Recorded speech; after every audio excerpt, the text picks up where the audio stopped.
I have to think in my mind, I'm like, is this really true? Because I can't believe other people have ever made it through this. Every day there's new grief. Yeah. Every day. It's something Every new. day. And it's just hitting me that I'm going back to that tomorrow. I'm going back to the reality. And what if I'm not strong enough to do it?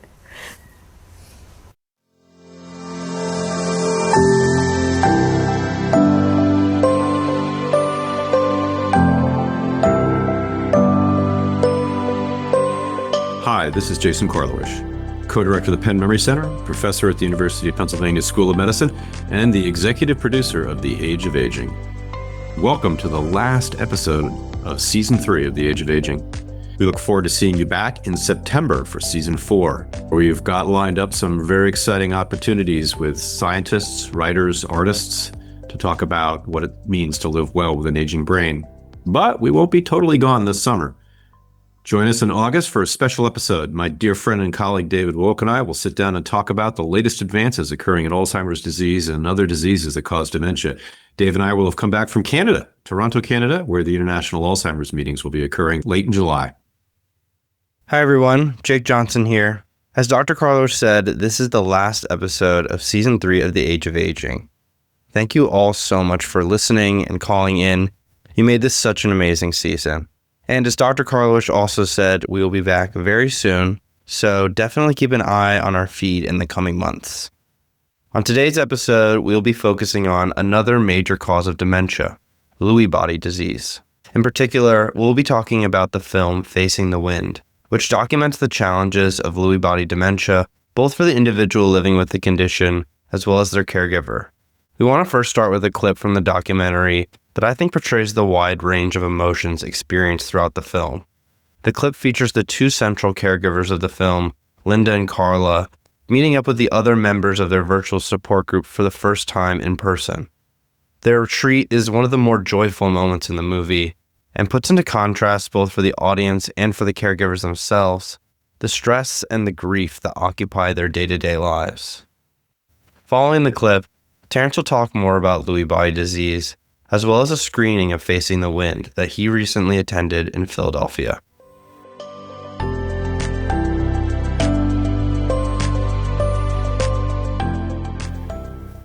I can't even imagine going through this without you guys. I'm taking you home with me, I'm just saying. I borrowed a big suitcase and you're going to be... Oh my goodness. I'm just hoping that I can take this energy home with me, because you feel like you're in a boxing ring and say, okay, come on, I got this. I can carry him through this. And then you see another thing, it's like, bam, and it kind of knocks you down, you got to get back up, okay. And now Patrick's awake time is shrinking. So I realized this is progressing. Oh my God. I have to think in my mind, I'm like, is this really true? Because I can't believe other people have ever made it through this. Every day there's new grief. Yeah. Every day. It's something Every new. day. And it's just hitting me that I'm going back to that tomorrow. I'm going back to the reality. And what if I'm not strong enough to do it? Got to walk over the coals to get to the other side, unfortunately, and we're like right in the middle of the coals. We're right under the fire right now, is under our feet. Yeah, I'm suffocating. He would be there for me and would never be like this. And the thought of going home, this is how I feel when I walk in my house. I feel like I can't even breathe. Something my mom always said, this too shall pass. Mm-hmm. Mm-hmm.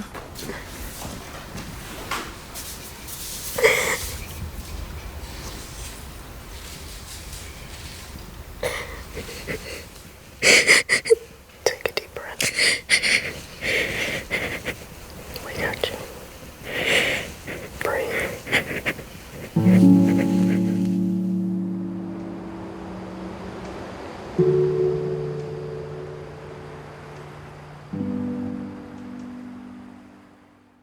As we wrap up this season of The Age of Aging, Jake and I thought we ought to spotlight a cause of dementia that is too often misunderstood, misdiagnosed, and hidden in plain sight: Lewy Body Disease, or LBD. For many, the 2014 death of Robin Williams was the first time they heard of this disease. The legendary comedian was just 63 years old when he took his own life, and many initially believed depression was the cause. It wasn't until after his death that an autopsy revealed the truth. Robin had been living with advanced Lewy Body Disease. In the final year of his life, Robin experienced a cascade of symptoms: confusion, paranoia, hallucinations, memory lapses, and motor difficulties. He knew something was wrong. His wife, Susan Schneider-Williams, knew something was wrong, but despite seeing numerous specialists, they never received a correct diagnosis in time. His story is not unique, but it is a powerful reminder of how invisible this disease can be, and how urgently we need to talk about it. Lewy body disease is the second most common cause of dementia after Alzheimer's disease, and yet it remains underrecognized and underdiscussed. That's partly because it sits at the intersection of two better-known diseases, Alzheimer's disease and Parkinson's disease, sharing symptoms with both, but also presenting unique challenges of its own. So what exactly is Lewy body disease? It's a complex neurodegenerative disorder caused by abnormal protein deposits called Lewy bodies in the brain. These deposits disrupt the brain's normal functioning, leading to a wide range of symptoms. People with LBD often experience fluctuating cognition, visual hallucinations, REM sleep behavior disorder, and Parkinsonian motor symptoms like stiffness and tremors. But what makes LBD especially difficult is its unpredictability. One day, a person might seem almost like their old self, lucid, mobile, engaged. The next they might be confused, disoriented, or physically frozen. This roller coaster can be incredibly disorienting for caregivers and loved ones. And then there's the hallucinations. These aren't just fleeting shadows or vague impressions. They can be vivid, persistent, and deeply distressing. Diagnosis is another hurdle. Because LBD mimics both Alzheimer's and Parkinson's, it's often misdiagnosed as one or the other. This can lead to inappropriate treatments. Some antipsychotic medications, for example, can be dangerous for people with LBD. But beyond the clinical facts, there's the emotional toll. LBD doesn't just erode memory or movement. It chips away at identity, relationships, and the sense of safety in one's own mind. And for caregivers, the journey is often one of isolation, exhaustion, and heartbreak. That's why stories matter. And that's why I want to talk about a film that brings this disease and the people living with it into the light. The documentary Facing the Wind, directed by Deirdre Fishel, is a raw, intimate, and unforgettable look at couples navigating the later stages of LBD. It had its world premiere at Doc NYC in 2024, and then I had the privilege of attending a screening here in Philadelphia. One of the couples featured, Linda and Jim Cipula, were originally from the greater Philadelphia area, and their story felt especially close to home for me, not just geographically, but emotionally. Jim, a former electrician and musician, played in a band called the McLean Affair. He loved music. He also loved the outdoors, especially national parks. And as someone who shares those passions, I found his story deeply moving. In the film, we see him strumming his guitar, the chords now simple and halting. We see him attempt a road trip with Linda to visit national parks, only to be overwhelmed by fear and confusion. The disease had taken not just his memory, but his music, his mobility, and his sense of freedom. Linda, a former science teacher, is his primary caregiver. She's candid, emotional, and fiercely devoted. She started an online support group for caregivers, which became a lifeline for many, including Carla Pryor, another caregiving spouse featured in the film. Carla's husband, Patrick, was a nurse before his diagnosis. She describes how he once had a great sense of humor and took pride in caring for others. But LBD changed him. Carla had to close her salon to care for him full-time. Eventually, she brought in part-time help, but the emotional weight never left. The film opens with stories of how these couples met. Linda and Jim at an amusement park in Wildwood, New Jersey, for example. We see wedding photos, hear about first impressions, and then, decades later, witness Carla and Patrick renewing their vows in a quiet, powerful ceremony at home. But Facing the Wind doesn't romanticize caregiving. It shows the cracks, the exhaustion, the resentment. In one support group scene, Linda breaks down saying, "I'm suffocating." Another caregiver shares that his wife left him after his diagnosis. unable or unwilling to face what was coming. The contrast between those who stay and those who leave is one of the film's most poignant themes. Love, in the face of LBD, is not just a feeling, it's a choice, a daily act of endurance, sacrifice, and grace. And yet, there are moments of joy. Though cut short, Linda and Jim's road trip is filled with small victories. Carla and Patrick share quiet laughter. The support group becomes a place of solidarity, where caregivers and patients alike can say the things that they can't say anywhere else. Facing the Wind doesn't offer easy answers, but it offers truth. And in doing so, it honors the people living with LBD and those who walk beside them. Watching it in a room of caregivers, clinicians, and families, I felt something rare: collective recognition. This film gives voice to what so many experience in silence. After the screening of Facing the Wind here in Philadelphia, the lights came up, but nobody moved. And what followed was one of the most honest, heartfelt conversations that I've witnessed around Lewy body disease. See if I can get on. There we go. We're going to have a short discussion with some of the people involved in producing the film, and then some people who have very important information about the issues. And then we really want to draw you in to the conversation, because I know a lot of people here are here because of personal experience.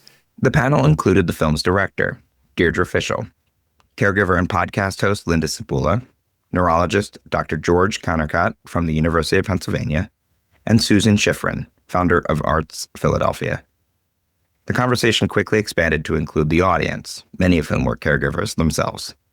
Deirdre opened by saying that her hope for the film was simple: to inspire people to care, to reach out, to not turn away from the discomfort of dementia, but to lean in. She spoke about how making the film changed her. It made her more present, more willing to show up for friends in crisis, even if she didn't know exactly what to say. One of the things that started happening to me is just on a really basic level, that when I heard a friend of mine's wife was dying of cancer, and I started saying, can I come over and make a meal? What can I do to help? I don't really need anything. Are you sure? Because I'll just be there. You know, just having a sense that we are a community, and it's very easy, we're all very busy to kind of turn the other way. And so I guess just at a really basic level, I hope the film inspires people to care, to get it, and to reach out. Linda, whose story is central to the film, shared what it was like to relive those moments with her husband, Jim. She reminded us that caregivers often say, "I've got this," even when they're breaking inside. Her advice to friends of those living with LBD: don't ask what you can do. Just do something. Bring dinner. Sit with a loved one. Just show up. There are times people say, what can I do for you? And we as caregivers, I got this. I don't, you don't need to do anything. I got this. Just ignore them and do it anyway. That's what I think. There was a point where I broke because I tried to be strong, and I'm breaking now. I thought I could do it, without any help. And it is a very lonely journey caring for someone with a dementia or any terminal illness. But yeah, even if a neighbor's going through something, just bake them cookies, do something, or tell them I'll come sit with your loved one while you go get your nails done or your hair cut or even grocery shopping. I would like to see that if you all could pay that forward somehow. Susan Schifrin echoed that sentiment, emphasizing that caregivers often live in silence. They lose friends, they lose family, and yet they keep going. She spoke about the power of the arts to bring joy into unexpected places, and how her organization, Arts Philadelphia, creates programs tailored to the unique needs of caregivers in the region. Dr. Connercott brought a clinical perspective, but a profoundly human one. He talked about how, in the brief moments he gets with patients and their families, he tries to ask, how are things really going? He called the film a call to action, urging us to tell our stories, to advocate for better funding, and to remember that no one should have to do this alone. One of the most moving moments came from an audience member, a woman in her 40s whose husband had recently been diagnosed. She asked Linda how to help her children grieve when she was barely holding on. Linda's response was honest and raw. "You can't do it alone.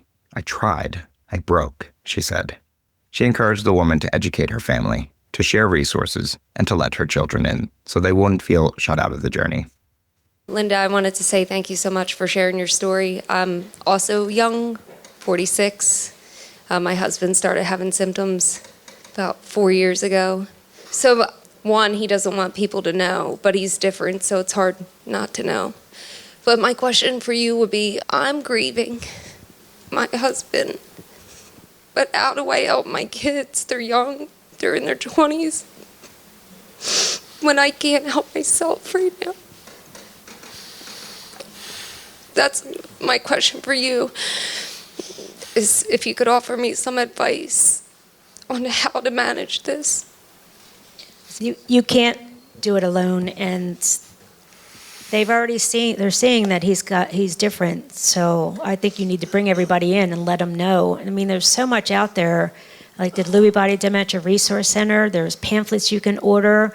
There's pamphlets you can order for your family, how to tell your family about Lewy body. My daughter is just now 26, and my oldest is 28. So it's been 6 or 7 years. They told me after he passed, why didn't you let us in sooner? Why did you hold us? We wanted to know, why did you try to protect us? Because I think I thought I was protecting them, but I wasn't. Okay. Other audience members shared their own stories, misdiagnosis, guilt, and unexpected beauty. One woman spoke about her husband's best friend who also died of LBD and wondered if environmental factors might be at play. Another asked how to convince a loved one to accept outside help. Linda's advice? Just bring them in. They'll get used to it, she said. The conversation returned again and again to the theme of isolation and how dangerous it can be. Deirdre shared a statistic that stunned the crowd. 30% of caregivers die before the person they're caring for. When Karla, when she was in the church doing the seminar on essentially don't do it alone, and she said, 30% of caregivers die before their loved one. And I just literally, I just said, that's not true. I mean, in my head, I didn't say it out loud, but I thought that just can't be true. And then I looked it up, and that it is so true. And you're like, wow. So that means that it really is kind of a matter of life or death to take care of yourself. Susan added that the stress of caregiving is equivalent to smoking 3 packs of cigarettes a day. And yet there was hope. There was laughter. There was community. One audience member, whose father had LBD, said it best. There are blessings along the way. There's beauty beyond this. As the discussion wrapped up, we were reminded that Facing the Wind is more than a film. It's a mirror, a lifeline, and a call to action.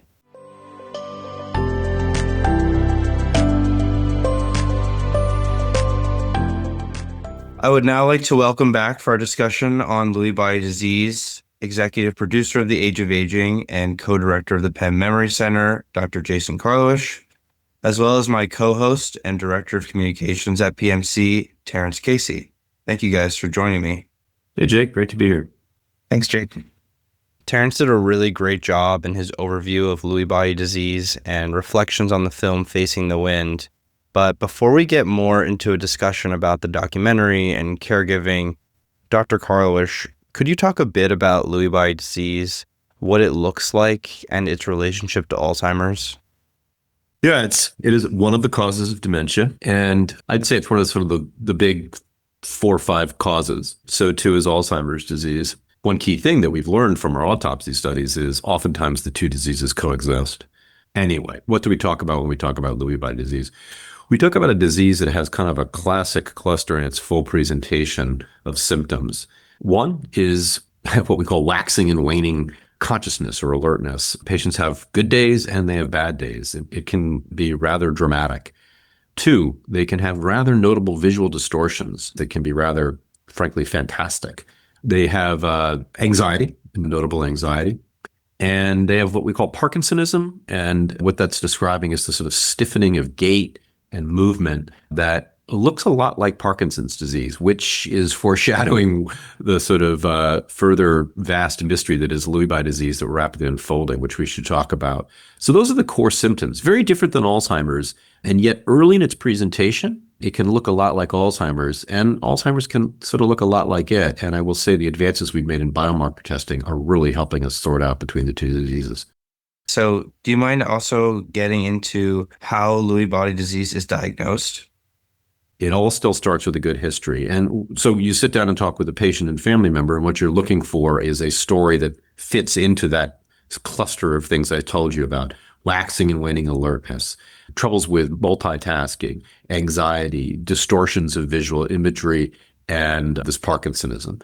Not all patients cluster all those signs and symptoms together, and that's where things get ambiguous. There are tests we can order that help sort things out, in particular a PET scan of the brain. But what's most promising, and I've recently used this, are biomarker tests, in particular spinal fluid biomarker tests that measure the pathology that we think explains Lewy body disease, namely alpha-synuclein. And I have a vivid case study I'm working on of a patient who had mixed features that look like Alzheimer's and or Lewy body disease. In days of old, I would have said, not sure which one, it could be both, but I got a biomarker test of his spinal fluid, negative for Alzheimer's, and positive for synuclein. It's an early presentation of Lewy body disease. Wow, interesting. Do our clinicians at the Penn Memory Center see people with Lewy body disease? Absolutely. Yeah. And we have a center that has a focus of Lewy body disease. Dave Irwin here is one of the leaders of that. But certainly we're seeing patients with it when they come to the Penn Memory Center.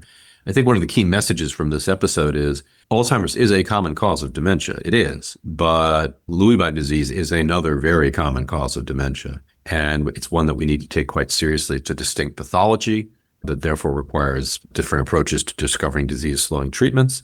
And it has a very different clinical presentation. That's doctor talk for patient experience and therefore caregiver experience. And I think this documentary that you all have been talking about shows just how profound that experience is for both patient and caregiver. And you really need to understand the disease to be able to explain to the patient and caregiver what explains what they're feeling now and what down the road might they feel. It's not a disease you want to be surprised by. The visual distortions, the problems with anxiety, the waxing and waning levels of alertness can be very frightening. And I think it helps for people to know this is what the problem is, and these are the kind of problems that might develop. So it isn't such a, and I'm going to use a strong word, horror story, because I think one of our missions at the Memory Center is if we can give people certainty in diagnosis, we can help mitigate the horror story that surrounds these diseases, because they need not be horror stories. It doesn't make them pleasant, but it makes them a different experience. It was interesting in the film Facing the Wind, Linda Sapula is one of the caregivers featured throughout. And one of her takeaways in the discussion after the film screening was that neurologists were aware of Lewy body disease, but most of the PCPs with whom she had engaged, if they knew it by name only. And then because of the nature of her husband's disease, she was also dealing with emergency rooms and EMTs coming to the house. And she felt that part of her role as a caregiver was meeting them at the door, either theirs or the door of the ER, to say, my husband has Lewy body disease, and here's some information, like a basic one sheet on it. She said, sort of at the risk of offending the clinician, that she had to be armed with that material. Not a surprise. Yeah, no, I saw that. I've heard that story many times, that you have to educate healthcare providers about what it is, this disease. I've seen that with other less well-recognized causes of dementia, like corticobascular degeneration and progressive supranuclear palsy. The level of misunderstanding and ignorance out there is sadly sufficient that it can cause great harm to patients and family members.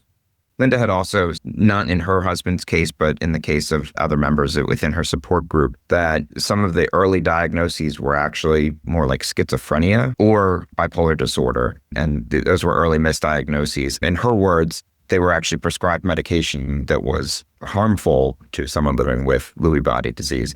Does that sound familiar to you at all? All these diseases are a little bit like a bankruptcy. They present slowly and then all at once. And even in the hands of a skilled diagnostician, you can struggle to sort out what's going on.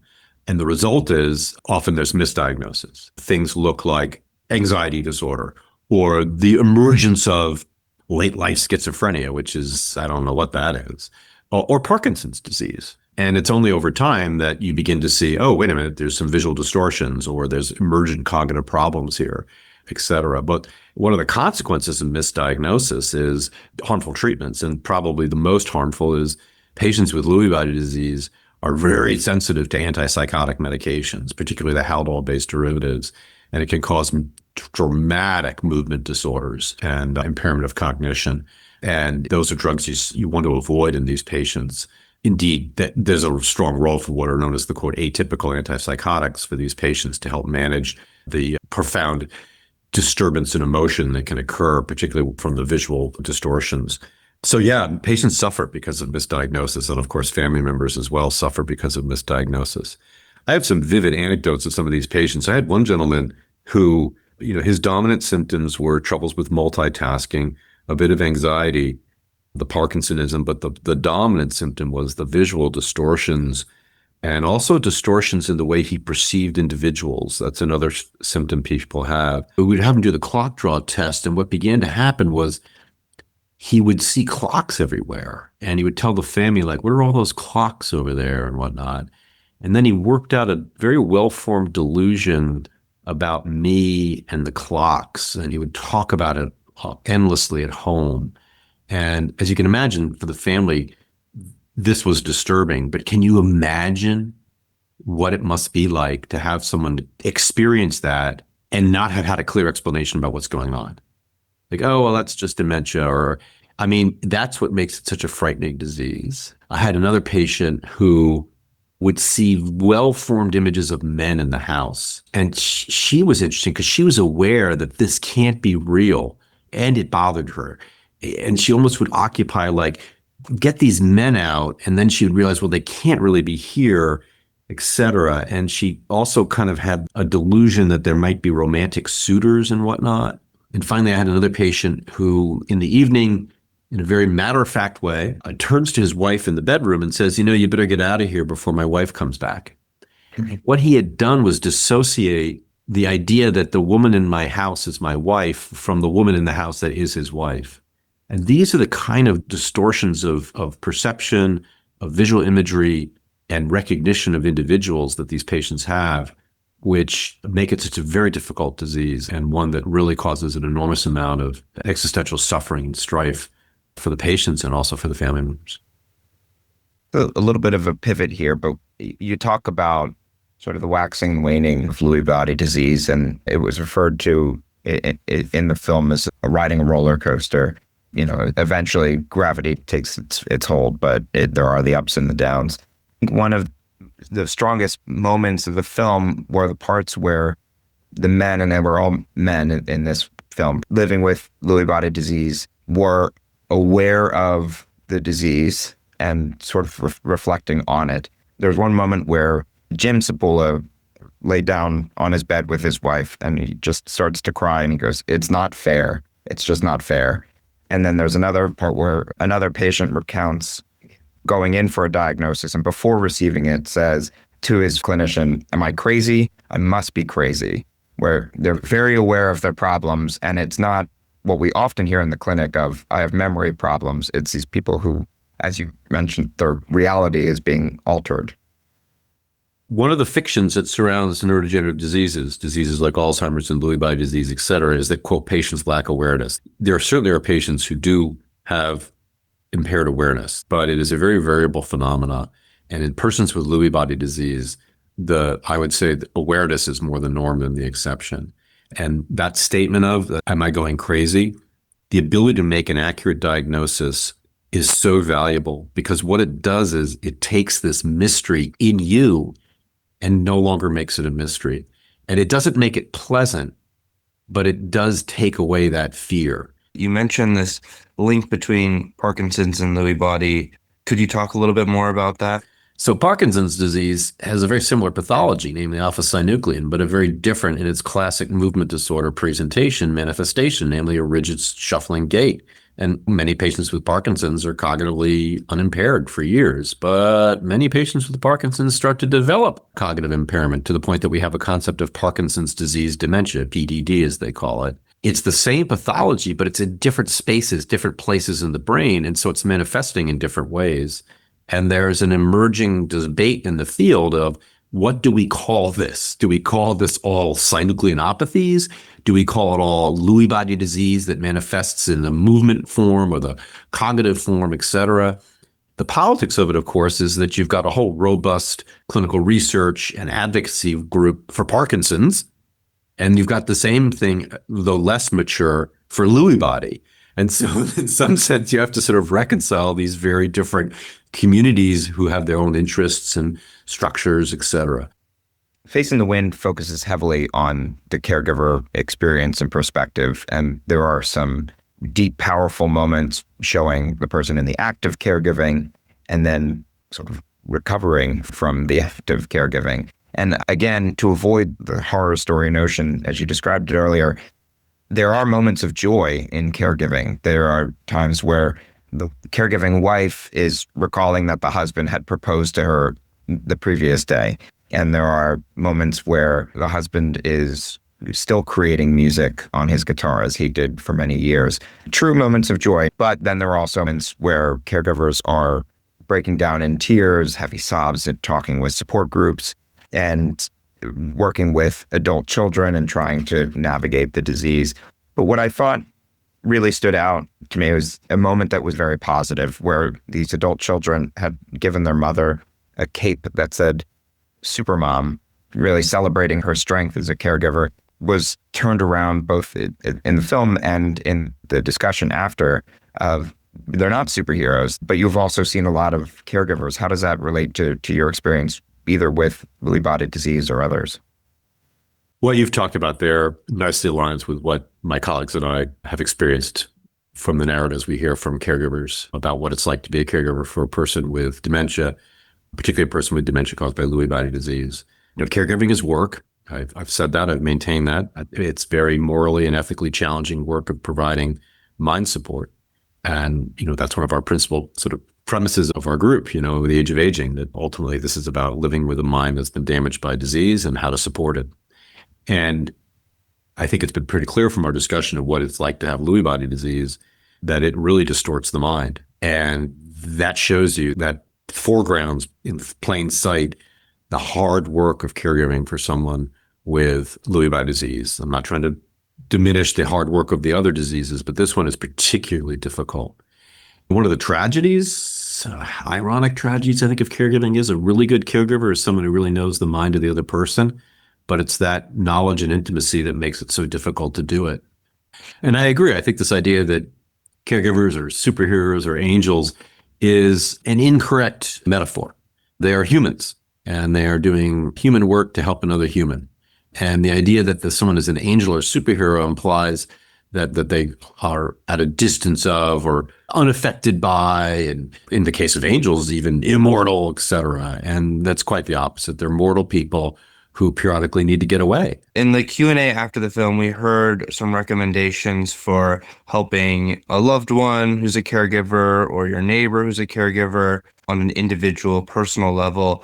What kind of broader policies on a nationwide level could we be pursuing to help caregivers in this situation? I think the documentary really amplifies the need to take caregiving seriously.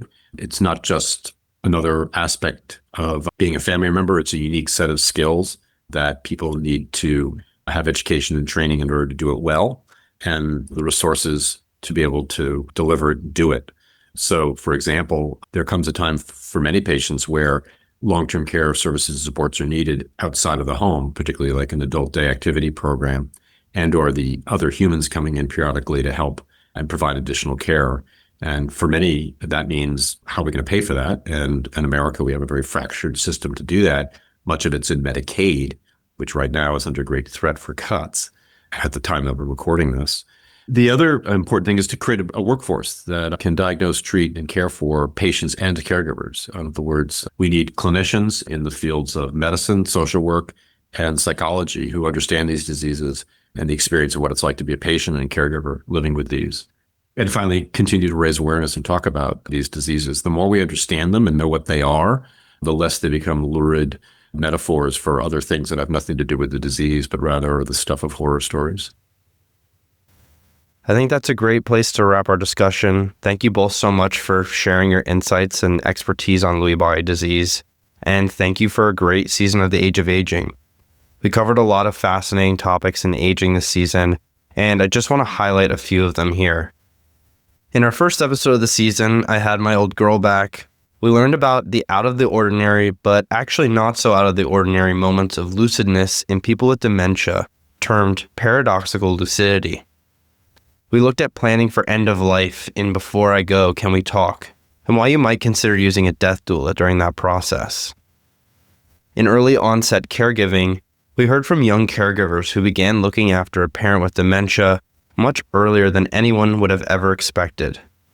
And we explored a changing healthcare system for older people in the United States in transforming a system of care. Those are just a few of the topics we covered this season, so if you missed anything, please go back through our catalog and give those episodes a listen. As you know, we also introduced Beautiful Questions this season, a concept from artist and author Ann Basting, and asked listeners to call in with their answers on the show. So in addition to the answers to this week's beautiful question, what is a place with special meaning to you, we thought we'd play a few of our favorite responses from throughout the season. My name is Nora O'Neill. I live in Elkins Park, Pennsylvania, and my most favorite memory is from the two-room schoolhouse where I attended school until I was 13 years old.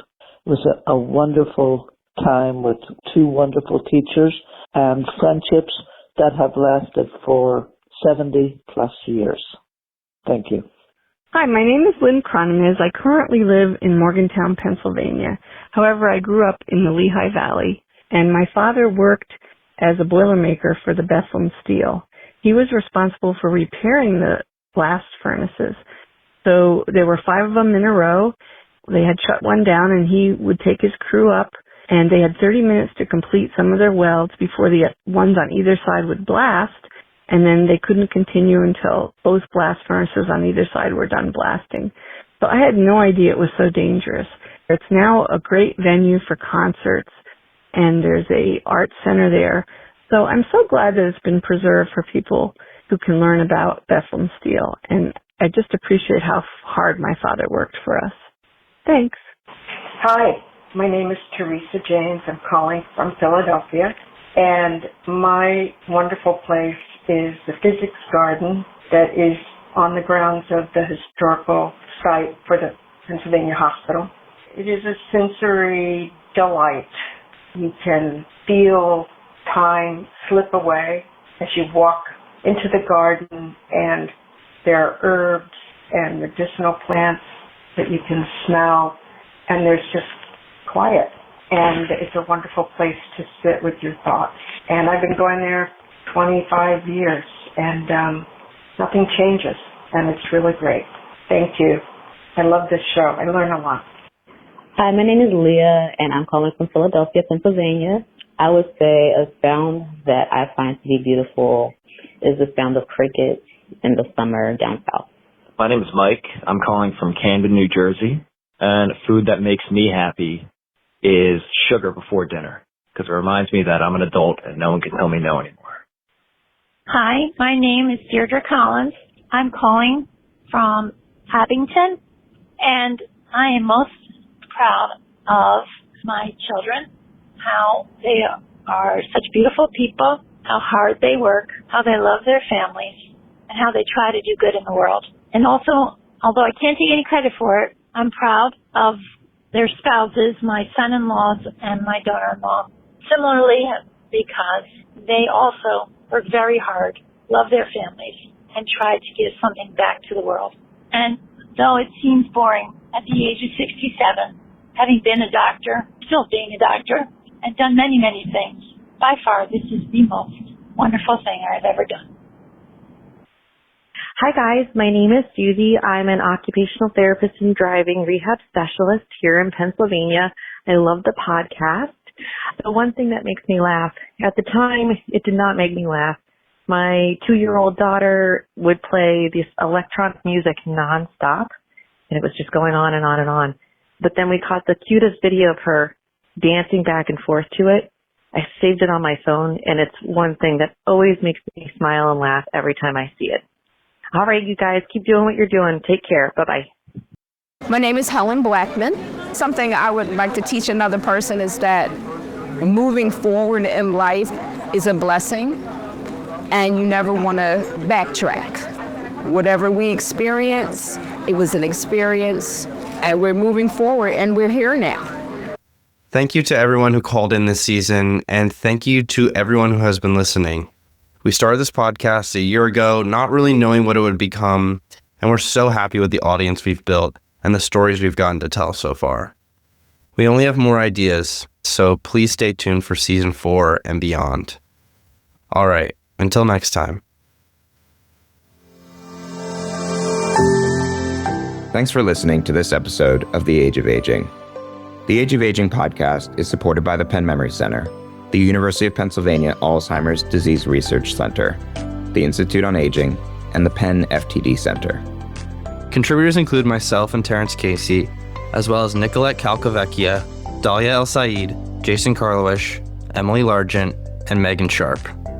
More information on the stories you heard today can be found in our show notes and on our website, pennmemorycenter.org.